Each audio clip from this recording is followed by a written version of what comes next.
Hello, my name's Billy. And my name's Liam, and we're from the Spooky Shed podcast, a podcast all about spooky stuff. Incredibly spooky stuff. And one of the main reasons we love doing our podcasts is we get to meet people from all across the globe, and we get to talk about the things we love the most. In our episodes, you can expect conversations around all things paranormal, UFOs and aliens, a bit of true crime, with a little bit of comedy thrown in there as well. You can subscribe to the Spooky Shed podcast wherever you get your podcasts from.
Last time on Dungeons and Dickheads, after Ronson pulled off his magnificent move, which was basically teleporting around a corner, the whole party found their way underneath Fort Light and the fail-safe mechanism. Triggering the ancient device, they watched as the water flowing through the fort drained away into a series of tunnels even further underground.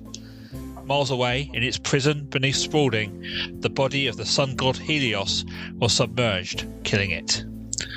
After finding some items left behind by one of the ancient leaders, the party left Fort Light to discover that whilst Helios' body had been destroyed, its spirit, the sun itself, survived and had begun a reign of terror on the land.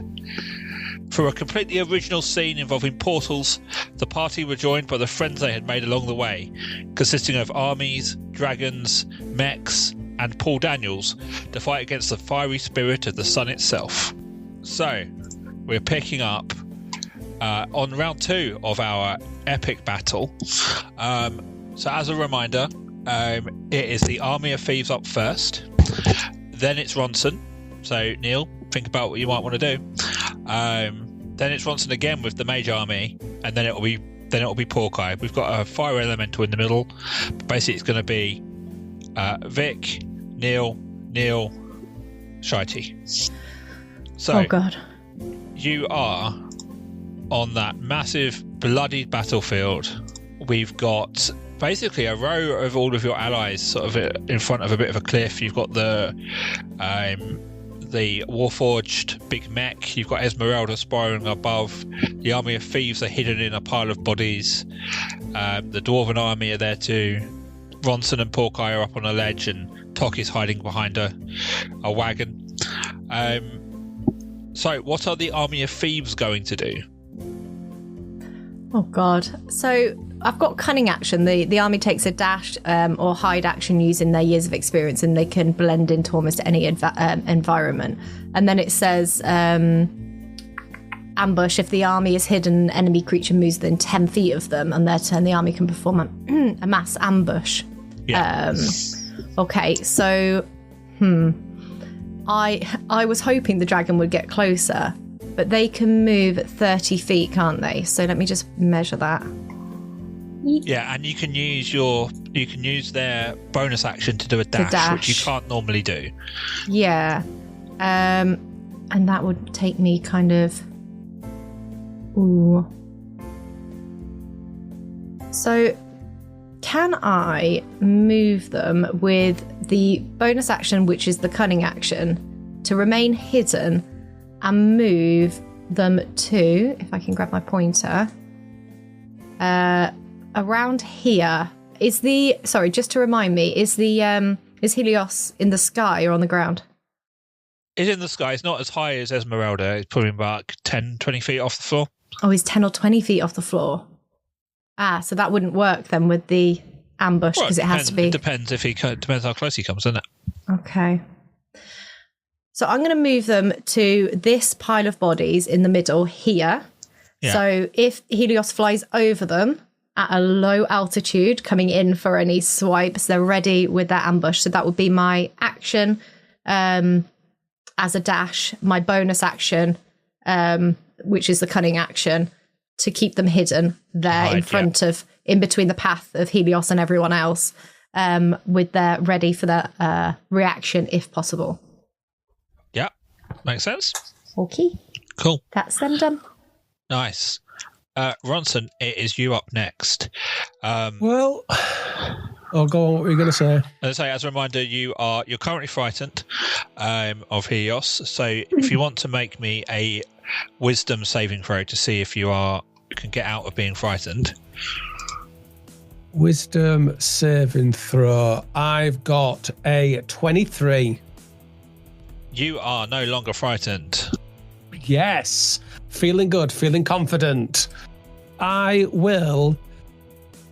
think because this is like a really big bad guy, I've really got to start thinking outside of the box. Blue sky thinking. So let's do something really, really crazy. I'm going to fire a magic missile. You know, I hate to intervene, but... Yes, you can.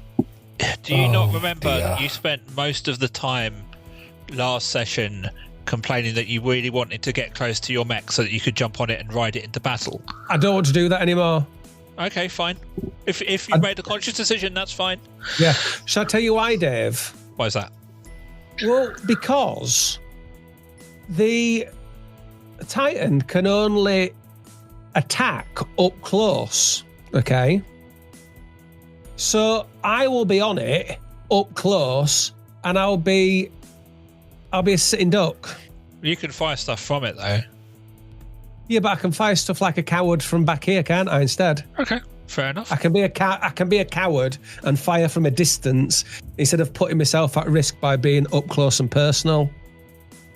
We'll just lose that really cool moment that everyone... I mean, I had people already drawing fan art of Ronson riding into battle on top of a giant mech. I know, I'm sorry. It would have been a beautiful image. And I'm quite sure it would have been a cinematic moment. But I've got to go for the wing. The wing? The win. Oh, okay. I think also you should probably go for the wing. And I'll go for the wing as well. So I'll just fire a magic missile if that's all right then, Dave. Okay, which level? Level 4, big boys. Also, can I congratulate you on not doing some sort of fire-based attack, which I was expecting. Me too. The big fire dragon. Yeah. Well, I haven't got any. I don't think I've got any fire things, have I? The only other bloody spell you've ever cast is Firebolt. Or Fireball. Oh, yes. No, I've got Witch Bolt as well. Yeah, I've done you that. also have Fireball. Okay. Well, I rolled a 3, Dave. So you're doing this at level 4. Yes. So that is going to be... 6. 6 lots of 4. Why can't I math today? 6 lots of 4, 24. 24, yeah. Plus another 6. 30 damage against Helios. Excellent. Wow. Are you targeting them all like any... You're just going for the one wing? What, on the big baddie? Yeah. I'm trying to aim for his bum hole. Okay, I mean, that's the only bit of him that isn't facing you. Right. Well, okay. Oh, Jesus Christ. Right, okay. So let's just go back. So as a bonus action, before I fired, I went, look over there. What's that? Is that your mum? To get him to turn around and just have a quick glance and expose his rear. Yeah, he didn't fall for it. Oh, right, okay then. I mean, I shouldn't go for the bumhole option. I think I tried that once before. You did that on the giant. Did I do that on the giant? Right, yeah. I've obviously got a predilection for bumholes. No, I'm gonna fire for his face. If that were true, you'd have less kids, surely. Well, yeah, that's true. I'm firing at his face. Hi, twins. Yeah. Hi. I was going to name them. I thought better of it. You've hit him in the face, and you've done 30 damage. Well Excellent done, you. to his face. Good. Yeah. His beautiful, beautiful fiery face. Excellent. You do anything else? You could use magic to raise, the Well, that's hundreds another of corpses, spell. maybe. No, but you see, I can't. No, but this is it, you see, so I can't. This is another thing. There's all this, why don't you reanimate all the armies? My reanimation, it only reanimates one person. What about at higher levels? Yeah, at higher levels. Yeah. I mean, you have also got something that says when you cast Animate Dead, you can target one additional corpse. You already have that. So I could do two. Yeah, and you also got the special stuff from the evil necromantic wizard that isn't a spell. Just looking where I found that, where I put that. Oh God! Do you remember the bit? Do you remember? But is this not? It's too late anyway, isn't it? Because wouldn't that be a spell? I wouldn't be allowed to do it, would I? It'd be an action. But... Oh, right, okay. Well, I'll do that as an action. You've also got, under your notes, you've got Forbidden Knowledge, which allows you to bring up to 3 deceased beings back to life. But I'll do that then. You've used your action on your spell now. So that's what I mean. So you can't do it this turn. You can do it next turn. Well, I don't want to. I just want to fire. No, because they'll be shite. I'll reanimate some soldiers. They'll have one hit point, and Dave will kill them immediately. Look at the battlefield. Look at the size of some of those corpses. All right. Well, when it comes back around, doesn't say reanimate a human. There's a lot of bones on that field. There's some kaiju-sized bones. Some of the dead horses. No, I'm talking about the rib cages sticking out the ground. Yeah. All right. I'll do that then. Well, you can't this turn. You've already done your attack. My next turn. I'll do it on my next turn. Fine. Could we skip to my next turn now and then come back to the others? No. Right. Okay. You doing anything else? Bonus action, movement. Yeah, I'll do that thing that the kids do from Fortnite where they do the L sign on their head and then shimmy their legs from side to side. Do the loser dance. Right. Now we have got the first of the fire elementals is going to make a move. This first fire elemental, dashes towards everybody. Wait a minute, how far away were they from my worms? Yeah, they probably got within 15 feet. Let me just check something. Nope, they have no reactions. Ignore me. Fine, ignored. Okay, Anderson, you are around to your mage army. Right. Okay. So what I will do, I think, is no, I'll do that after. Oh no, hang on. Yeah, no bonus action, so I'll do that after. Right. I will do. I think I kind of want to do something differently with my mage army. Since there's more of them. So I think what I'll go for. Have you got the mage army character sheet open? Yeah. I'm proud of you. Blimey, I didn't even have to remind you. Didn't even have to remind me, no. This is crazy. Well, you ruined the joke. I was building up to say I'm going to do magic missile bombardment, but you've ruined it now, so too late. Have I? I think what I might do instead is then in that case, with powerful display of magic, friendly creatures. Oh no, I'm not going to bother doing that. Right, yeah. So I will do a magic missile bombardment. Cool. So to hit 1d20 plus 2. Yeah. So let me roll a 1d20. Sorry, a d20. It's a 20. Add 2, 22. That hits. That's a natural 20? Yes. Fucking hell, yes. Okay. So this is going to get crazy. Deal full damage, it says. If the result equals or is higher than the target's AC. You got a crit, which means we double the the results on all the dice. You can! So remember, for every 5 HP your army has, you roll 1d4. So 100 divided by 5. 20. So roll me 20 d4s. 20 d4s? Bloody hell, hang on a second. Yeah, come on. Yes, Ronson. Well, army. Oh Warforged. shit. Bloody hell, I have to do it. I just did 21. Right, hang on. I got a little bit excited and added an extra one on there. 20 d4s. Yeah. This might make my computer explode, by the way. Let's go for it. I don't think there's 20 on that screen. They're still rolling. I'm waiting. I'm looking at D&D Beyond. I'm like, oh, 52. Yes! Come on. 52 Double it. is 104. And to top it all off, add 4. 108.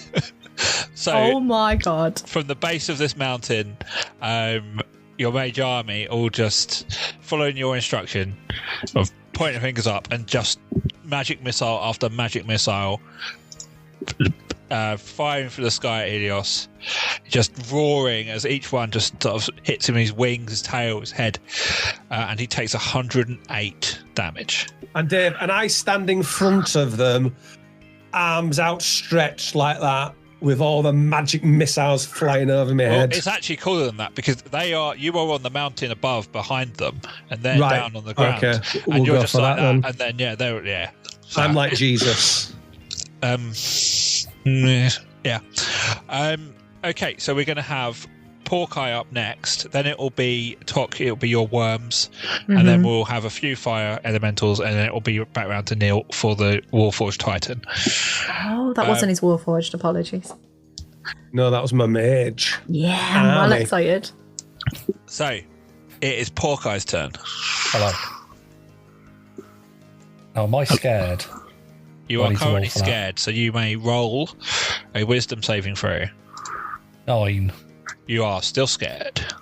Shocker. So that means you can't move towards it, and any attacks you do against it are at disadvantage. Okay. Only against Helios, though. Am I in range for cordon of arrows? Range area 5 foot. Oh, it's an area of 5 foot around it. I'm going to assume not, because I have to plant 4 pieces of non-magic ammunition, and I'm about 7 miles away. So we'll ignore that, and we'll go with Spike Growth, which has 150 feet range, and I measured earlier, I'm 105 away. So the ground in a 20-foot radius centered on a point within range, blah, blah, blah, blah, blah, hard spikes and thorns, blah, blah, blah, difficult duration. When a creature moves into it or within the area, it takes 2d4 piercing damage for every 5 foot it travels. Given this is a massive thing, it will probably clear it in 1 foot, but that's a lot of damage taking one go, probably. So where are you? Do you want to draw a circle on the map? I'm just going to spang it right in the middle of it, where it's... That's a line, not a circle, but... So, 20-foot radius, isn't it? So let me just draw that out.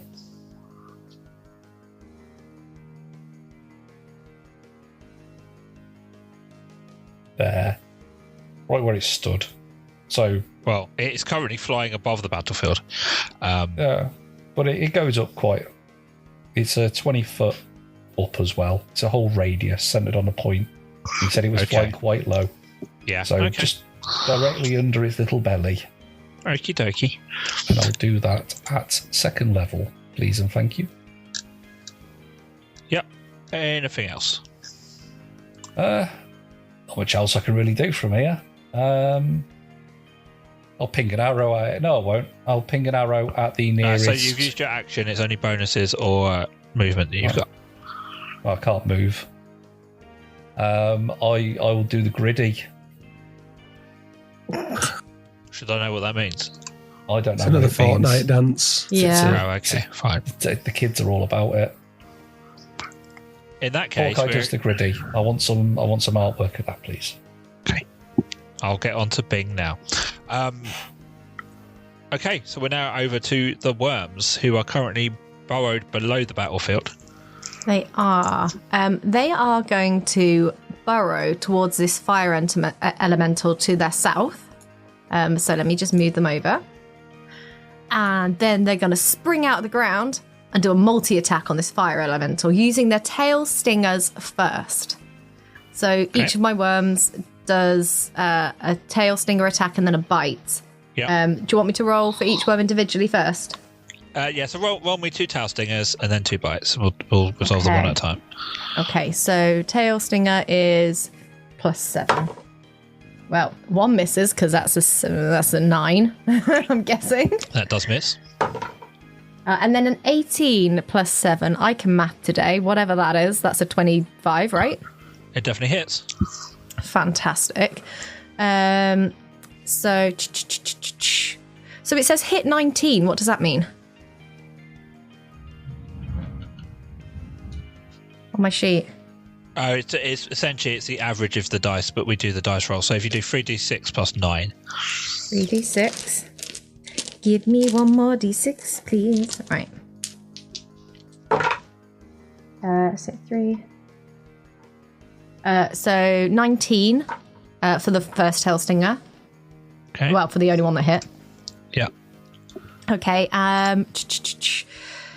And then they have to make a DC 19 Constitution saving throw. Yeah, they rolled a crit on that. Oh, damn it! Okay, but half as much damage on a successful one, so I still get to roll 12d6. Yeah, I looked at that. All right, are we ready for this? Dun, dun, dun, dun, dun, dun, dun, dun. So 1, 2, 3, 4, 5, 6, 7, 8, 9, 10. Do I have 2 more d6? Yes, I do. Right, I've got 12 d6 in my little mittens. Are we ready? Okay. So, what have we got? No, I'm guessing that. Is that a 1 or a... Oh, no, that's a 6. So a 6. Oh, my God. 11. 15. This is why you want to just use the 18, computer. Shush. 22. 26. 27. 31. 32. This episode is brought to you by D&D Beyond. D&D Beyond, when you can't be bothered to count. 44 damage. Halved to 22. 22 damage. That's a lot. I'm going to retcon slightly because I think when I wrote each worm makes 2 attacks, I don't think I'd quite realised just how powerful some of these ones were. So we're going to go with the multi-attack being the 2 of them, so they're like your tail stinger. Changing the rules now. Okay, all right then. Because it doesn't suit him. That much damage then. And then so I get to do, I'm guessing I get to do 2, so I only get to roll once then for this bite then. Is that correct? Go for 2, whatever. Okay. Point of order. Yes. I know it was a while ago since we recorded the last episode. Didn't old Papa Short King do his battle cry in the first go for the Dwarven army? Which 120 feet, so affected literally everybody attacking. Yes, he did. This is a farce. So everything adds 1d4 to every attacking damage roll they make. But is that only for the next turn? It was until the start of of their next turn, so it's active during this. So, Neil, I won't recon. Oh, okay. Yeah, Neil, roll me 1d4. Just a minute. I mean, this is going to make all the difference. That 100 and... Well, you don't know. 1. I'm glad we did that. If you add 1d4 to the attack roll you did, Tok, which was a 9, which is a 4. That's going to hit. Oh, does it? So the first that's 2 tail stingers which you wanted to recon. Well, I think what I want to say is each turn the purple worms do 2 attacks. Right, so I won't do the bite then if I get this. Yeah. Okay. Let me just have a look at what the bite would have been, just to can I make up my mind about which one? Because if we're reconning, so melee attack, +7 to hit, 3d8. 60. Yeah, no. I'm definitely doing the tail sting. Because it's only 66. Okay, so that hits then. So I get to roll my 12d6 again. And this is full damage. The initial is so you do the 3d6 Oh, they need to do the save. First. They need to do a save. Yeah. So you do the 3d6 plus 9 first, and I'll do the save. 3d6. See, it all adds up. 6, 9, and 6, so 15. Okay. They have passed their save, so you do your 12 d6 and half it. Here we go to add up. 8, 13, 16, 22. So this is what we'll all be doing if Elon Musk buys Hasbro. Just counting 28, dots. 33, Will he bring Power Rangers back again? 36. Does he look like the 36, sort of person that 41. would bring it back? And if it did, Yeah. would it be any 41. good? I'm 'Cause adding here. Listen, the guy- 41. The I'm sad gonna thing make is, it you know when 46, the 47. guy who I don't know his surname, but Brian, like he loved Power Rangers and he was doing really good stuff with them. And then when he died, they basically dropped it. That's the saddest thing about that guy dying. Transformers is a much better franchise, and they're doing a lot with Transformers. You've got their own store at Battersea, haven't they? It's bad. Oh, is it? It's crap. We've got those great films. The Dave, last it's one was good. It's Last 50 two have been damage. good. 50, Dave, 50, so 25. 25. Look at my lovely dice all lined up in my tree. Look at them all. There's so many. So this this fire elemental just getting pummeled by these worms that just jumped out of nowhere. It's not looking great. Those kind of flames are starting to dim. Fantastic. Did you That's the end add a? Basically, you now need to D8s? roll I me didn't- four d4s and I for those didn't. lots of attacks. Okay. I also didn't add a D8 on a throw, and I'm not sure what throw I wrote in my notes that was. It just says on a throw in my notes. 4 D4s, did you say? Yeah, basically, because for each one of those, we need to have added a d4. 4, 5, 6, 7, 8, 9. Cool. Is that them? That is them. Go on, worms. Okay. So this fire elemental towards the back, sort of behind the worms, sees the worms jump up and rushes over. I don't know if fire elementals have, such thing as friendship, but runs towards its comrade. Doesn't quite get there, and stops there. Then the other one, further down the map, does the same, but heading towards the Warforged Titan. And that's it. And it's now the Warforged Titan's turn to move. Well, I mean, I think that's all it can do, isn't it? All it can do is move, and it will. Hang on, let me get the ruler out and see. Yeah, I mean, it's going to get me about 8. It only moves 30 feet.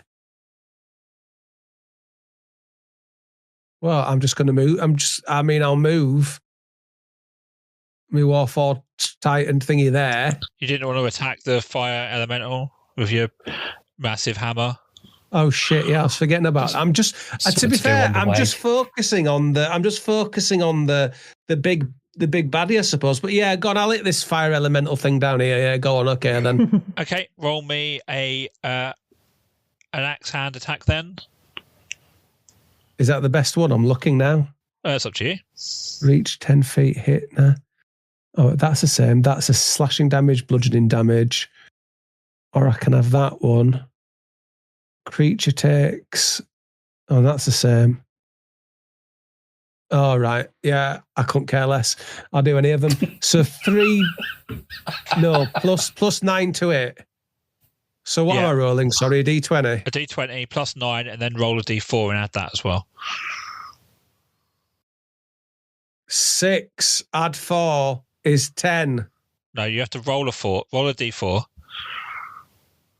I rolled a d20. You said roll a d20. Yeah, roll a d20. You got 6. Now roll a d4. Yeah. Oh, right, okay. 2. So that takes you to 8. Yeah. Add 9 to it. Yeah. 17. Yeah. That hits. All right, is that it then? That's done, is it? Well, now you need to roll for damage. Oh, God. So what's this? 2 years we've been doing this. Honestly. It's hard work. 3d8 plus 6. There's even a button. Yeah. 3d8. 3d8. Right. We have got 13 plus what? 6. Oh, there we go. 19. And then roll a d4 and add that as well. Oh, I mean, this is an hassle. Yeah, it's really painful, this guy giving you all these extra dice, isn't it? Add 3. 22?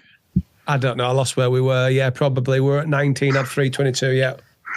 Cool. So part of your attack, you do both a axe and a hammer. So that was the axe, I believe. So now do your hammer fist, which is again a +9 to hit. So what do I have to roll? D20 plus 9 plus 17 a D4. plus 9. We won't even bother rolling the D4. You definitely hit. So roll for damage. Roll for damage. And what am I rolling? 3d8 plus 6. 3d8 plus 6. So I rolled a 17 plus 6, 23. Now roll a D4 and add that as well. 23. Add a D3. 26. Oh, I've lost what 26. What? Okay, 26. It's fine. Well, I think it's 26. I'm going to be honest. Can I have an inspiration point for that, please? No. Cool. And it has to roll a strength saving throw or be knocked over. 18. No. You don't have to roll it. It has to roll it. Oh, right, so I've just rolled for it. Well, can I not roll for it? I rolled for it. I'll have that 18. You don't get its stats. I've got its stats. Oh, so I get to, when I'm attacking, that's fine. But when it's a saving throw, I can't do it. When you're attacking, you are rolling for the amount of damage you are doing. I am rolling a saving throw for the thing you are hitting. Oh, right. Okay. Sorry. I thought you were rolling a saving throw for me. Sorry. This would be episode 69, I think, or 70. Nice. 69 episodes.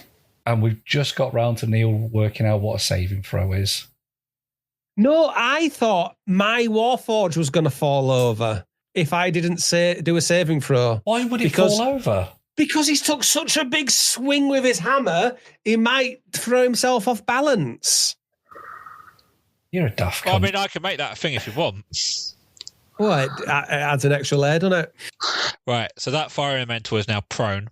It's not dead. No. Bloody hell. This is the final battle. I'm not giving these things like 20 HP. Bloody hell. David's learned from the octopus debacle. Yeah. Yeah, well, wait until my mage army gets back on this. Right. This other fire elemental is now going to move and rushes up towards the Warforged, and it just calmly reaches out and touches it. Oh, yeah, I see. I see what you're doing. Go on. That's a 14. Yeah. It misses. Good. It does try again. I don't know how it's missing, like just touching it. Second one's a 20, which does hit. And your Warforged is going to take 11 fire damage, which I'll do here. But is now ignited. So you're going to take 1d10 at the start of each of its turns. You don't have to do anything now, but you're going to be on fire. This feels like a blaze of glory going out now.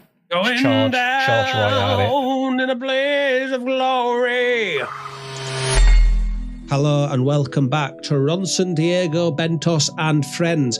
I think that's the title that we should start calling the podcast. I think it's got a better ring to it. It'll bring more people in.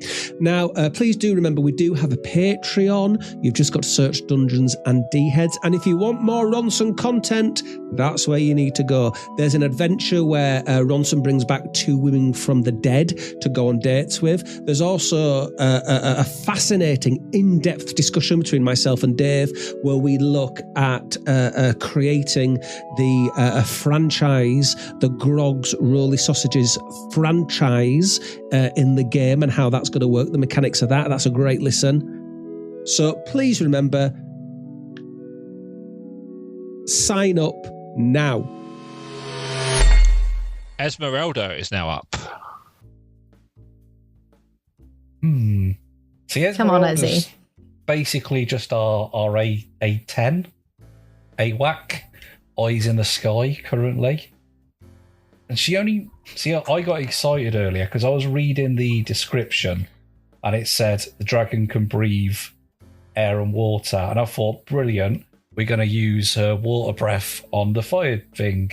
But no, it just means she can breathe underwater. Yeah.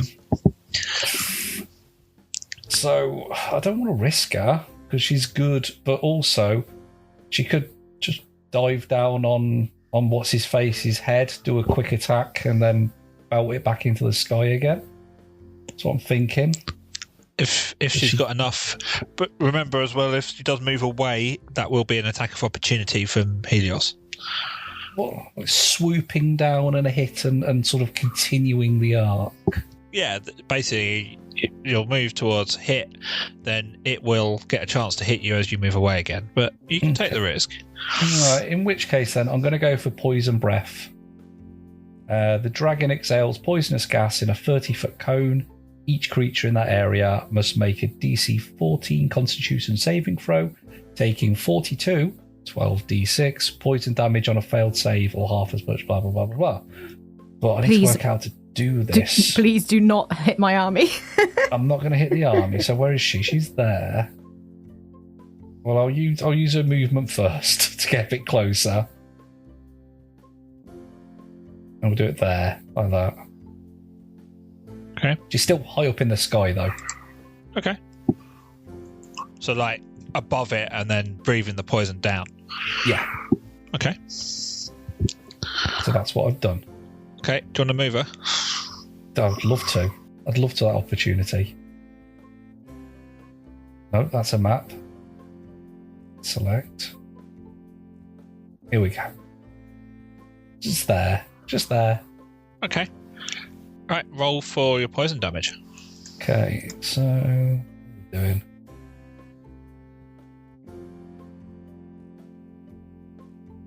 What's it? Oh, hang on, have you got to make the Constitution saving throw? I've made it. Okay. He has passed it, so it'll be half the damage. So you'll roll it Cool. and then half it. 12d6 then.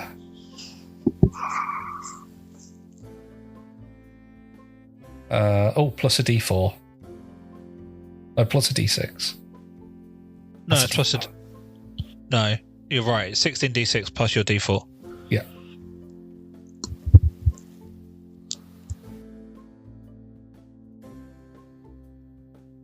D6 and a D4. Lots of ones in there. 42. So just rain of poison. Just rains down. I need a different describing word. Just acid sort of burning at it. So like makeshift like rock armor. Sort of just roars as this happens. Anything else from Esmeralda? She's high up in the sky. Dragon makes 3 attacks. Well, if you've used the point, so that's your attack basically. It's Yeah, just if you had any more movement. That's all she can do. See if you get a bit higher after that. But she's not running away, so there's no attacking opportunity. Just Yeah, it's not within range. It's fine. yeah. Cool. Good. That's Right. all right. Helios is going to move. So let me roll, see where it's going to target.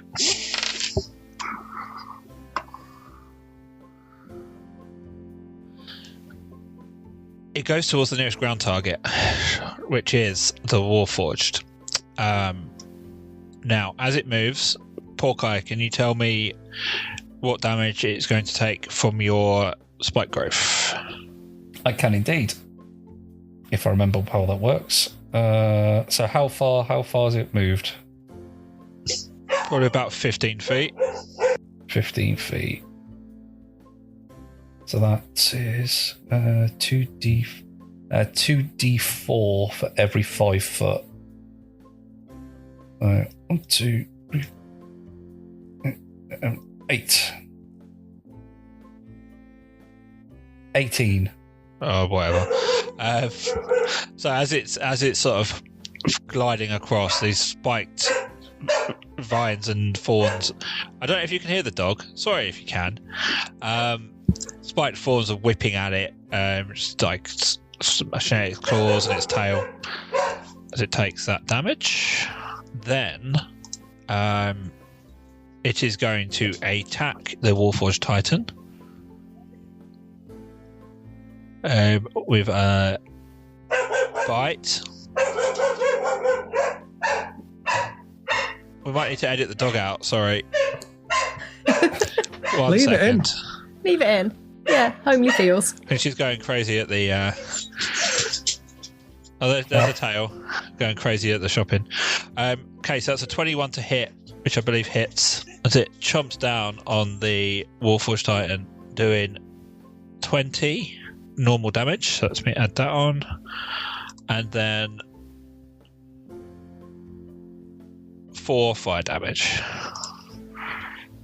So poor old Dominic is sat in the Warforge and just shrieking as he's getting bitten by this huge fiery dragon. Okay, so it's done its first attack. Then it is going to claw for 32 to hit, as your Warforged Titan takes another 16 plus 6 damage. For notes, Neil, because I know you don't have the running total in front of you, you are now at 38 health on that Warforged. Right, Time to okay. self-destruct and explode it right in its face. And with its third attack, also hits. Never mind. That's 22. Yeah. 22 and another 6. So that Warforged Titan, as Helios finishes its last claw attack, is now you are on 10 HP. And I say poor old Dominic is starting to regret his actions and his decisions. Wow, what a cliffhanger. Now that was an exciting end to the episode. I say that these are all pre-recorded, so I haven't got a clue what happened. It could have been a bit lackluster. I suppose it happens, doesn't it? But please come back next week for more exciting adventures from these 3 buffoons, not including myself in that, of course. And thank you to Stephen Ranking for whatever you do. I think editing, he edits or something like that.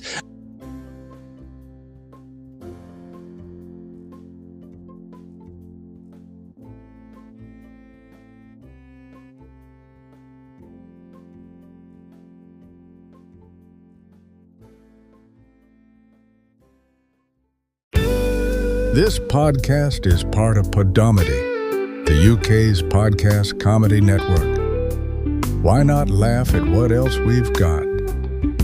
Visit podomedy.com.